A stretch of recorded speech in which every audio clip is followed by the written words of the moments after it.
Bismillahirrahmanirrahim. Assalamualaikum warahmatullahi wabarakatuh.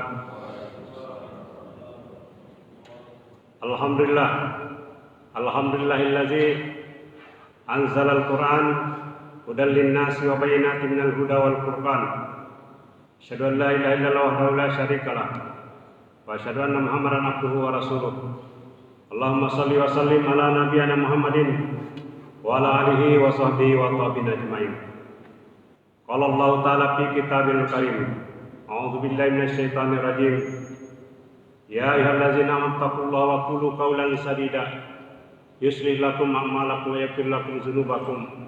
Wa may yuti'illah wa rasulahu faqad faza fawzan 'azima. Raditu billahi rabba wa bil islami dina wa bi Muhammadin nabiyya wa rasulah.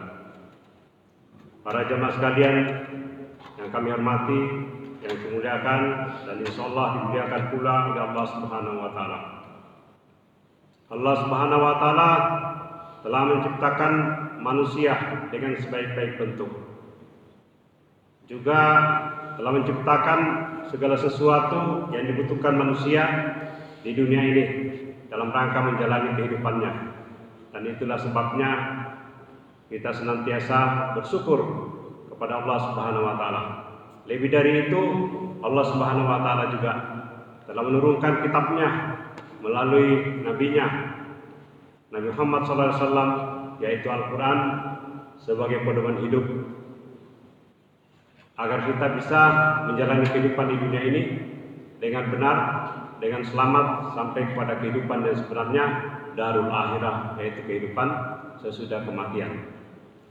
Pada kesempatan ini kita sudah berada di bulan Safar, tarikh kedua bulan Safar 1445 Hijriah, tepatan dengan 19 Agustus 2023. Dan ini kita pada bulan Agustus ini di negara kita juga merayakan apa yang disebut dengan Hari Kemerdekaan. Sejak dideklarasikan tanggal 17 Agustus 1945 yang lalu. Nah, berkaitan dengan itu, pada kesempatan ini saya ingin membahas berkaitan dengan manusia beragama tauhid dan korelasinya dengan Hari Kemerdekaan atau peringatan kemerdekaan. Nah, ada beberapa argumen yang penting untuk kita ketengahkan di sini. Karena negara kita ini berdasar pada Pancasila. Yang mana sila pertama sebutkan ketuhanan yang Maha Esa. Nah, di sini konteksnya ini. Jadi beragama tauhid itu yaitu beragama kepada hanya satu Tuhan sesembahan, yaitu Allah Subhanahu wa taala. Dalam Pancasila sudah dinyatakan ketuhanan yang Maha Esa. Dan para ahli sejarawan dan juga yang menyusun Pancasila itu menyatakan dalam penjelasannya bahwa ketuhanan Maha Esa itu adalah maknanya adalah tauhid, yaitu hanya mengesahkan Allah atau hanya beribadah mengabdi hanya kepada Allah. Nah, disinilah titik temunya. Kemudian ada sila kemanusiaan yang ada dan beradab. Karena sebelumnya itu kita dijajah secara politik. Saya garis bawahi di sini karena bentuk-bentuk penjajahan yang ada saat ini tidak hanya dalam politik, tapi juga dalam bidang ekonomi, dalam bidang kebudayaan, dalam bidang ilmu pengetahuan, bahkan dalam bidang berbagai macam ideologi-ideologi ya yang berkembang beredar kemana-mana. Nah, ini penting kita tengahkan, terutama yang masuk di sini adalah kemerdekaan politik ini. Ya, walaupun sudah dideklarasikan, belum sepenuhnya kita merdeka secara ekonomi, ilmu pengetahuan, teknologi, kebudayaan, dan paham-paham yang lainnya. Nah, para jamaah sekalian, seluruh para nabi dan rasul. Jadi tujuannya diutus adalah untuk menegakkan kalimat tauhid. Lillahi kalimatullah, untuk menegakkan kalimat tauhid. Salah satu disebutkan di dalam Al-Quran, surah yang kedua ayat 163 ini. A'udzubillahi minasyaitonir rajim. Wa ilahukum ilahu wahid, la ilaha illa huwar rahmanur rahim. Tuhan kamu adalah Tuhan yang Maha Esa. Maksudnya di sini adalah kalau disebut dengan ilah itu adalah sesembahan. Jadi sesembahan yang satu. Tidak ada Tuhan selain Dia. La ilaha illa. Ini adalah sudah deklarasi kita. Karena bukankah kita bersyahadat asyhadu an la ilaha illallah? Ya. Saya bersaksi bahwa tidak ada sesembahan selain daripada Allah. Ini sebuah persaksian, pernyataan kemerdekaan dengan relasi sesama manusia.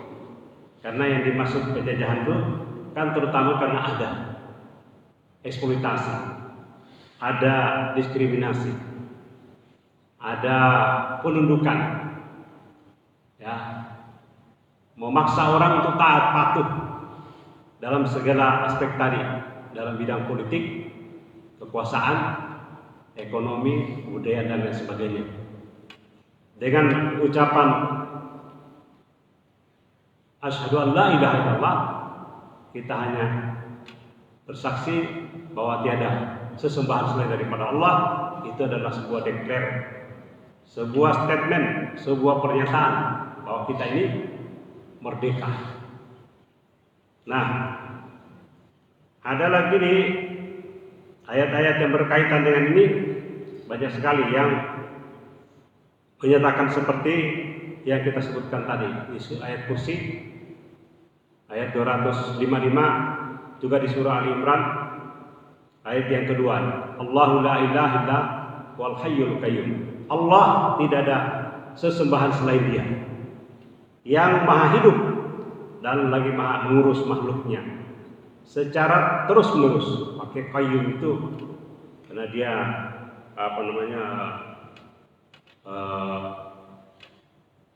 isim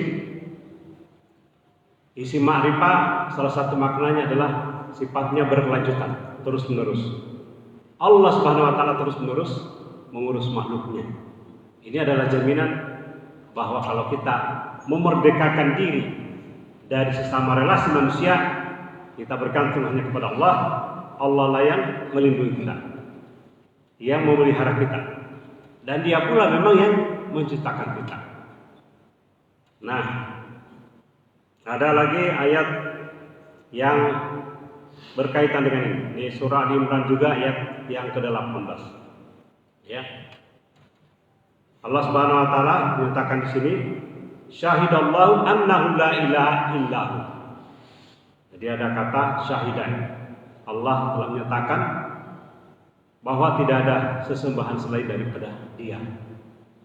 Jadi kemerdekaan beragama itu hanya bertauhid, hanya satu, mengakui adanya satu Tuhan yang menciptakan alam semesta dan hanya dia kita beribadah kepada-Nya. Itulah sebabnya Allah Subhanahu wa taala sangat murka kalau ada manusia yang menjadikan sesembahan selain Allah atau musyrik, yang disebut dengan tagut. Jadi syahidallahu annahu la ilaha illahu. Allah menyatakan, mempersaksikan, mendeklar tidak ada sembahan selain daripada Dia, dan Dialah yang menegakkan keadilan. Ya.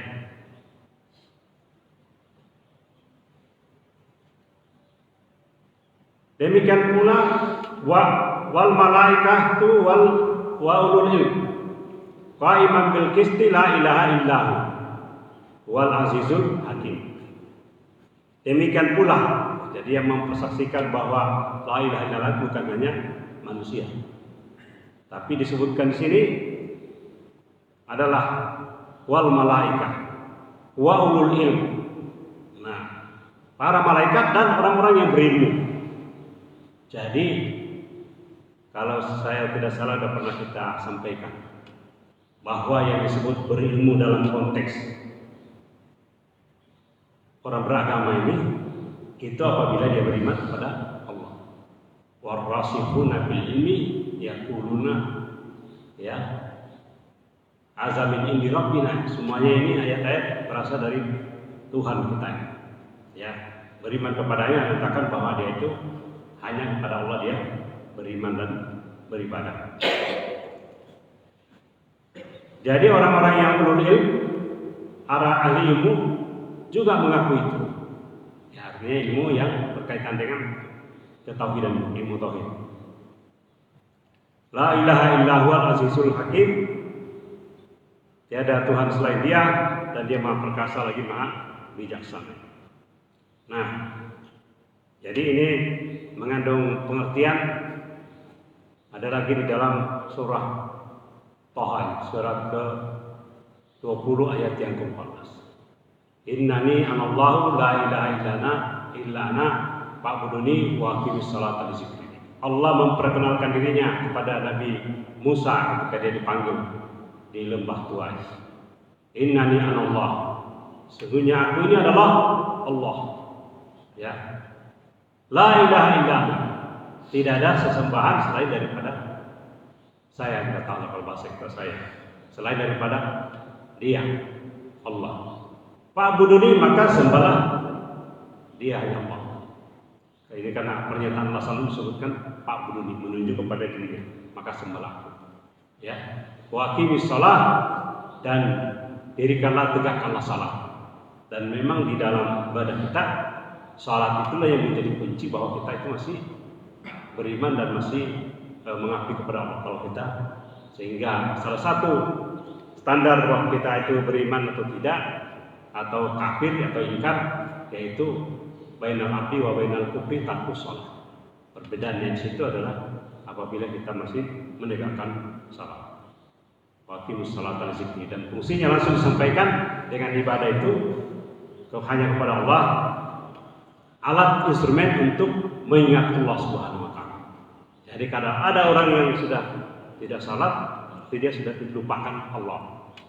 Karena itulah salat adalah kegiatan yang sangat rutin, tidak bisa diganti kecuali kita kalau ada pada lain, maksudnya salat 5 wajib itu mutlak harus kerjakan. Kalau kita sakit baru kita tidak bisa berdiri, baru duduk atau berbaring. Ya. Kalau puasa kan masih bisa ini tahun depan kita. Kalau sepanjang manusia itu berakal sehat, salatnya tidak bisa paling-paling yang bisa kan digabung di jamak asar, malah itu bisa. Ini maknanya. Nah, jadi di sini apabila manusia sudah menyatakan tadi syahidallahu annahu la ilaha illahu, itu sudah mendeklarasikan bahwa dia beragama tauhid. Nah, disinilah maknanya, makna kemerdekaan dalam arti beragama itu apabila manusia hanya menyembah Allah, mengakui Allah yang menciptakan dia, dan juga hanya tidak menyembah kepada yang lain-lain. Itulah yang kemerdekaan yang sesungguhnya. Ya, kemerdekaan dalam arti dalam agama. Ya, kalau manusia menyembah tagut, menyembah harta, artinya kubur dunia, atau sesama manusia yang punya jabatan, ya karena dalam dunia relasi kekuasaan itu banyak manusia yang katanya disebut pejilat. Kemana-mana kalau siapa berkuasa, dia itu orang baik. Atau kalau dia dapat jabatan juga bagian, disebut penguasa yang baik. Tapi kalau tidak dapat bagian, menentang dia. Nah, ini banyak manusia itu yang suka menjilat ke sana kemari. Dia mengabdinya bukan kepada Allah, dia mengabdi kepada kekuasaan, kepada power, ya, kepada penguasa. Sekalipun penguasanya tidak benar. Nah, ini perlu waspada karena banyak kelompok manusia seperti ini. Jika siapapun berkuasa selalu dia masuk. Nah, jadi makna yang sesungguhnya sekali lagi kita tegaskan, kemerdekaan itu merdeka, dia bebas ini, membebaskan diri dari belenggu-belenggu pola pikir keyakinan-keyakinan yang tidak sesuai dengan petunjuk dalam Al-Quran. Kalau menyembah harta, gunung, mungkin matahari, bulan, atau ada yang di sungai, di gunung-gunung dan seterusnya, yang disebut dengan makhluk-makhluk yang sebetulnya semuanya adalah tagut. Ya, makanya di sini Allah Subhanahu Wa Taala mengingatkan salah satu ayatnya di dalam Al-Quran, surah Al-Baqarah 257. Ya. Allahu waliyul ladzina amanu yukhrijuhum minadh dhulumati ilan nur. Wal ladzina kafaru awliyahum taghut yukhrijunahum minan nuri ilal dhulumat. Ulaika ashabun nari hum fiha khalidun. Nah, ini diraminnya para jamaah sekalian, para pemirsa yang bisa menyaksikan secara lain. Saya kutipkan satu ayat ini yang sangat penting. Dan ini biasa dipakai juga lanjutan dari ayat kursi apabila orang diru'yah. Allahu waliyul ladzina amanu. Allah lah adalah pelindung bagi orang-orang yang beriman. Jadi pelindungnya, walinya adalah Allah. Ini orang-orang yang beriman, bukan siapa-siapa. Jadi sekalipun kita biasa minta perlindungan kepada manusia, tapi kita tak berlindung kepada Allah dulu. Didahulukan kepada Allah. Jangan merasa bahwa saya aman ini kalau bersama ini. Sesungguhnya kalau ada kita aman ini tetap itu atas kehendak Allah. Sehingga banyak orang ini kalau urusan jabatan bergantungnya kepada seseorang. Mau jadi presiden, mau jadi gubernur, atau mau jadi apa? Terima kasih. Banyak enggak ya? Terima kasih lain. Jadi banyak manusia yang menghambat terhadap jabatan kekuasaan, bahkan diperjualbelikan. Nah, ini sesungguhnya dia yang tidak merdeka ya. Harap jabatan tetap kita kepada Allah. Jabatan kita terjaga, kita bertawakal kepada Allah. Tawakal Allah. Bukan kepada sesama manusia gitu ya. Ya, sama manusia itu sebagian kecil aja kita ini kan kita berharap itu tetap itu kepada Allah. Ya, dalam komunikasi sosial boleh kita menyampaikan gagasan kita atau ingin menunjukkan prestasi kita, tetapi tetaplah itu kepada Allah yang menjadi pokok. Pada manusia sebagai instrumen untuk menunjukkan kepada mereka. Tapi setelahnya itu tetap kita bertawakal kepada Allah dalam urusan jabatan apapun. Jangan sampai kita menghambat pada sesama manusia ini. Ya, apalagi zaman sekarang ini wabula ini jabatan tertinggi orang selalu mengarah sana gitu ya. Lupa bahwa sumber kekuasaan itu pilihannya dari rakyat secara umum. Kan ada yang sekarang ini klaim-klaim didukung oleh penguasa gitu ya. Kesana kemari dukung penguasa gitu ya. Nah, jadi di sini Allah adalah pelindung orang-orang yang beriman. Allahu waliyul ladzina amanu yukhrijuhum minadh dhulumati ilan nur. Jadi kita di sini kalau beriman kepada Allah itu kita sesungguhnya membebaskan belenggu-belenggu yang disebut penjajah tadi, mendiskriminasi, mengeksploitasi, atau kita berpikir bahwa bergantung pada dia. Kita lepaskan itu, kita hanya berlindung kepada Allah. Jadi kita memerdekakan dengan relasi-relasi kuasa dengan sesama manusia. Dia yang mengeluarkan mereka dari kegelapan menuju cahaya. Ya, yukhrijuhum minadh dhulumati ilan nur. Saya biasa kasih kuda ini saya kalau dalam teori politik. Jadi kemungkaran itu, kekuasaan yang dijajah itu atau kita terjajah itu adalah kegelapan, zulumat. Jadi luas maknanya zulumat itu. Kan ini terutama berkaitan dengan relasi kuasa antara kita dengan Allah kan. Kalau sesama manusia kita bergantung situ, itu sesungguhnya adalah kegelapan.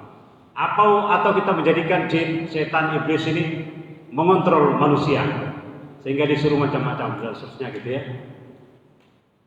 Itu artinya kita tidak membebaskan diri kita kalau kita ikut berego seperti itu. Jadi kegelapan di sini adalah juga berkaitan dengan segala bentuk relasi yang merendahkan martabat manusia, tidak memuliakan manusia. Itu adalah kegelapan. Menuju kepada cahaya. Cahaya itu adalah kemerdekaan. Nanti kita tambahkan penjelasannya. Apakah kemerdekaan itu memang diberi atau hak asasi atau fitrah dari Allah Subhanahu wa taala? Sebentar ini dulu. Ya, minas zulumati ilan nur. Wallazina kafaru awliya'u taghut. Nah, ini ada situasi yang diperlawankan atau positif, saling berlawanan. Jadi kalau orang beriman itu pelindung-pelindungnya adalah Allah, dan Allah yang mengeluarkan manusia dari kegelapan. Mungkin inilah maknanya dalam pembukaan Undang-Undang Dasar kita disebut dengan atas berkat rahmat Allah. Sebutnya Allah. Atas berkat Allah makanya peroleh kemerdekaan. Saya kira mau mendalam maknanya. Bukan hadiah dari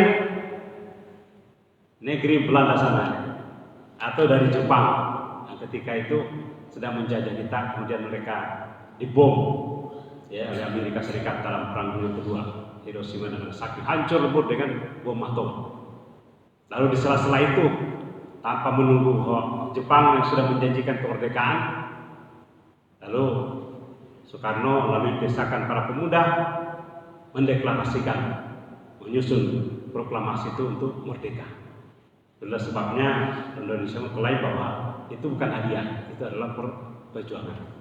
Walaupun sebenarnya yang perang itu, nah ini menarik ini sebenarnya, yang perang itu kan Jepang sama Amerika. Coba, bukan kita yang perang secara langsung kan dengan Jepang. Ketika dibom itu, ini karunia Allah ini.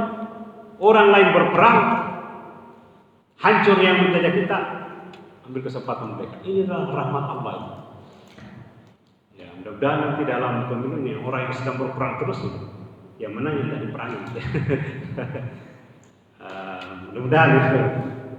Nah, sementara orang-orang kafir ini, wallazina kafaru awliya'u taghut. Sementara orang-orang yang kafir yang kufur ini yang ingkar, pelindung pada mereka adalah taghut.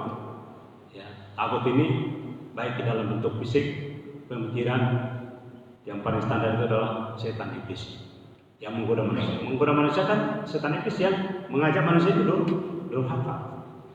Mengajak manusia musyrik kan setan iblis. Ya, karena dia mencari sebanyak-banyaknya pengikut supaya bisa menjadi penghuni api neraka. Nah, bahasa umumnya secara itu adalah taghut. Yukhrijunahum, mesti mereka adalah justru mengeluarkan minan nuri ila zulumat. Orang sudah berada dalam cahaya digoda untuk masuk dalam perangkap-perangkap, ya, relasi yang tidak sesuai dengan standar agama kita. Jadi mensyariatkan Allah, menjadikan pemimpin di atasnya itu sebagai tuhan-tuhan kecilnya untuk mendapatkan kedudukan, untuk berkekuatan dengan cara menyogok, dengan cara peti, dengan cara jual beli jabatan. Ya, seperti itu kalau ada setoran. Ya, ini kita sudah paham ini. Karena banyak itu pejabat-pejabat ini yang dapat jabatan, tapi ada setoran-setoran kepada orang-orang tertentu. Wah, ini kawasan taghut juga ini. Nah, mereka yang mengikuti taghut itu sudah dari dalam cahaya, kemudian beralih kepada ila zulumat. Mereka adalah ashabul ulaika ashabun nar. Mereka adalah penghuni neraka. Hum fiha khalidun, mereka di dalamnya. Sementara yang menjadikan Allah tadi sebagai pemimpinnya, para rasulnya sebagai pemimpinnya adalah ashabul jannah, ya, penghuni surga. Mereka juga hum fiha khalidun, mereka juga kekal di dalamnya. Nah, para jamaah sekalian yang kami hormati, yang kami muliakan, saya ingin mengutipkan satu atau dua ayat lagi yang menunjukkan ini bahwa kemerdekaan itu adalah fitrah manusia. Ya. Terbebas dari belenggu-belenggu antara sesama manusia atau dari makhluk lain selain daripada Allah. Ya. Jadi jangan kita artikan merdeka itu juga merdeka tidak ibadah, tidak. Karena itu tadi maknanya. Di dalam Pancasila kan sebutkan ketuhanan Maha Esa gitu ya. Bukan kemerdekaan tidak ada lagi yang mengatur. Itu tidak benar. Tetap kita diatur dengan tapi kita atur di bangsa kita sendiri. Jadi ada di surah Rum. Surah Rum ayat 30. Ini mudah diingat. Surah 30 ayat 30. Ya, kalau para jamaah dan saudara-saudara mungkin mahasiswa yang ikuti, ini mudah diingat. Surah 30 ayat 30. Ya. Ingat hari yang mempertemukan bulan Masehi dan Hijriah ada pada angka 30. Karena kalau Hijriah kan 29 ke 30. Kalau Miladiah 30 ke 31 pada umumnya. Angka 30 bertemukan. Nah, ini ayat ke-30 dari surah 30. Faqim wajhaka lid-dini hanifan fitratallahi allati fataran nas 'alaiha. La tabdila li khalqillahi dzalika dinul qayyim walakin aktsara nasi la ya'lamun. Maka hadapkanlah wajahmu dengan lurus. Ini yang disebut tegak lurus di sini sebenarnya. Biasa ya Bapak Ibu dengar, saudara-saudara dengar, tegak lurus. NKRI gitu ya. Yang tegak lurus ini sini di sini.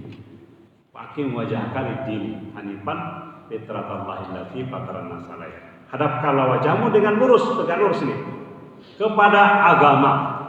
Yang dimaksud di sini Islam. Karena agama di sisi Allah inna dina indallahi Islam. Dan seluruh nabi-nabi Nabi Adam, Nabi Nuh, Ibrahim dan anak cucunya sampai kepada Nabi Isa alaihissalam semuanya adalah muslim, disebut dalam Al-Quran muslimun. Ya, surah Al-Baqarah itu ada cerita tentang mewasiatkan dari Nabi Ibrahim kepada Ishak, kepada Yakub, pada cucunya, asbat seluruh cucunya adalah nahnu muslim, kami adalah orang-orang muslim. Nah, ini yang tegak lurus yang seperti ini. Nah, sesuai dengan fitrah Allah. Ya, fitrah Allah. Sesuai dengan fitrah Allah disebabkan dia telah menciptakan manusia fitratan lati fataran nas 'alaiha. Ya. Fataran nas 'alaiha disebabkan dia telah menciptakan manusia menurut fitrah itu. Jadi kata-kata fitrah ini fataran nas 'alaiha Allah dari Allah Subhanahu wa taala. Tidak ada perubahan pada ciptaan Allah. Artinya fitrah kemerdekaan itu tidak dirubah-rubah gitu ya. Manusia aja yang membuat-buat. Tidak ada perubahan pada ciptaan Allah, itulah agama yang lurus. Tapi kebanyakan manusia tidak mengetahui. Zalika dinul qayyim, itu agama yang lurus. Jadi kalau tegak lurus ini adalah mengikuti fitrahnya pada Allah. Kalau ada di luar dari itu, mempertuhankan selain daripada Allah, itu tidak mengikuti fitrahnya. Pasti adalah sebuah kesesatan. Itu dalam bahasa tadi disebut dengan taghut. Ya. Nah, berkaitan dengan surah Ar-Rum tadi, ada dalam sebuah tafsir dalam Al-Quran ini, itu dihubungkan dengan hadis riwayat Bukhari Muslim dari Abu Hurairah. Ma min mauludin illa yuladu 'alal fitrah. Tak ada seorang pun yang dilahirkan kecuali menurut fitrahnya. Suci, merdeka. Nah, jadi kalau peringatan kemerdekaan maksudnya kembali kepada fitrah. Kan seperti itu kalau Idul Fitri ya. Kembali kepada fitrah. Menurut fitrahnya. Ya. Jadi semua yang dilahirkan siapapun itu adalah menurut fitrahnya. Tak ada seorang pun dilahirkan kecuali dalam keadaan fitrah. Ya. Ini yang disebut dengan hak asasi yang menjadi milik. Ini pernah jadi perdebatan ini. Praktisi hukum dengan salah seorang pegiat media itu akan apakah hak asasi itu diberikan atau dilindungi di haknya gitu ya. Itu hak asasi manusia. Negara melindunginya, bukan negara memberikan hak asasi gitu. Karena hak asasi dari Allah itu. Ya, kan dari negara. Negara melindungi hak asasi. Nah, saya setuju yang pendapatnya itu. Ya. Kullu mauludin yuladu alal fitrah, dalam hadis yang lain disebutkan.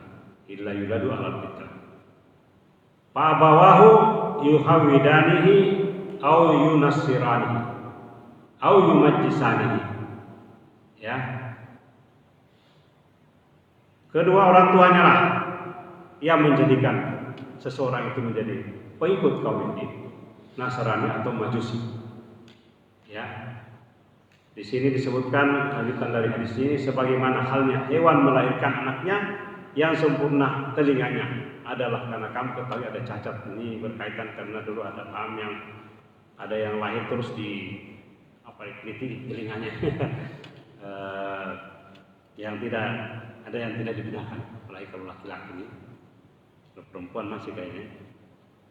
Tapi intinya di sini pada bagian awal ini, yang kalimat yang di sini, bahwa seluruh manusia itu fitrah beragama tauhid. Kenapa disebut fitrah beragama tauhid? Karena agama-agama yang saya sebutkan tadi kan menyembahnya sama manusia. Ya, kaum Yahudi mengangkat Uzair sebagai anak Tuhan. Kemudian kaum Nasrani juga mengangkat nabinya sebagai Tuhan. Statusnya nabi diangkat jadi Tuhan. Sementara kaum Yahudi juga tidak menerima Nabi Isa atau Yesus sebagai nabi. Maka dianggap itu hubungan terlarang, lahir dari hubungan terlarang. Makanya Nabi Muhammad SAW satu yang merendahkannya, satu lagi golongan melebihkannya. Kita menjadi umat pertengahan, umatan wasatan yang menempatkan sesuai dengan fitrahnya, yaitu dia adalah manusia dan nabi utusan. Ya, ini Abdullah, kata Nabi SAW atau Yesus, ini Abdullah atani kitab wa jalannya, ya, surah Maryam. Saya ini adalah hamba Allah, ya, yang saya didatangkan kitab Injil dan saya diangkat sebagai nabi. Itu pernyataannya untuk sisi kecil. Nah, ini dari hadis riwayat Bukhari Muslim yang saya sampaikan tadi. Nah, mungkin inilah akhir dari pembicaraan kita ini. Kembali kita simpulkan bahwa kemerdekaan itu adalah fitrah manusia. Ya. Dan beragama tauhid juga adalah fitrah manusia. Dan statement bahwa kita bertuhan pada satu sudah dicantumkan di dalam dasar negara kita, yaitu Pancasila. Kalau kita mau tegak lurus, tauhid inilah sebetulnya yang paling penting. Dan mungkin para ustaz-ustaz juga sudah menegakkan tauhid ini penting, karena di negara kita ini masih banyak yang menyembah selain daripada Allah. Baik menyembah karena urusan perut nih, akhirnya pindah agama, atau menyembah karena kekuasaan, ya, ikut sama penguasa-penguasa yang tidak care dengan agama kita. Ini juga ingatkan kita, beragama tauhid ini hanya menyembah pada Allah, dan banyak lagi bentuk-bentuk kemusyrikan yang lain. Terutama perlu kita ingatkan yang berkaitan dengan istilah yang dalam bahasa Ibu disebut dengan kearifan lokal. Ini tantangan bagi kami. Saya mengajar ini di S3 lingkungan dan mata kuliah konservasi lingkungan, dan juga ada mata kuliah kearifan lokal. Ada kecenderungan bentuk-bentuk yang disebut dengan kearifan lokal memelihara kemusyrikan dengan datangi suatu tempat yang disebut dengan keramat. Istilahnya keluar tuh, wah ini kearifan lokal.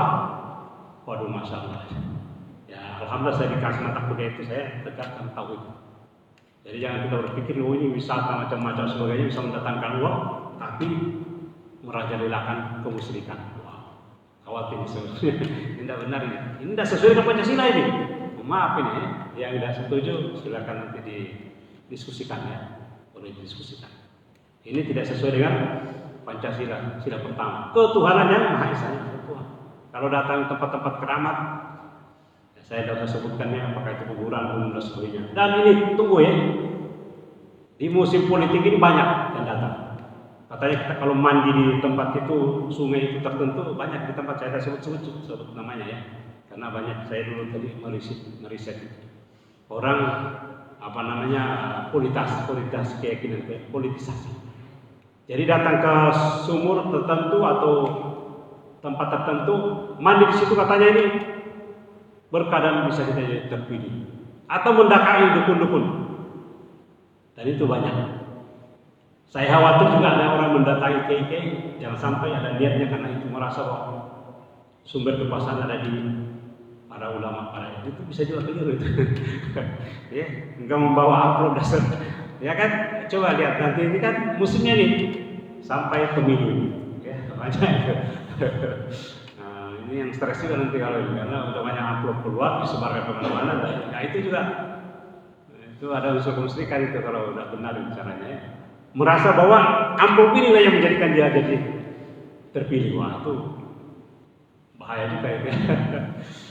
Para jemaah sekalian, saya kira ini perlu kita waspadai. Akan kembali, mari kita maknai kemerdekaan yang sebenarnya itu adalah fitrah pemberian Allah Subhanahu wa taala. Sehingga kita keluar dari belenggu penjajahan secara ekonomi, secara politik, secara budaya dan seterusnya. Mungkin di lain kali kita bahas bagaimana bentuk-bentuk penjajahan dalam bidang kebudayaan, pendidikan dan pengetahuan. Mari kita akhiri dengan doa kafaratul majelis. Subhanallah wa bihamdihi asyhadu an la ilaha illa anta astaghfiruka wa atubu ilaik. Assalamualaikum warahmatullahi wabarakatuh. Waalaikumsalam warahmatullahi wabarakatuh.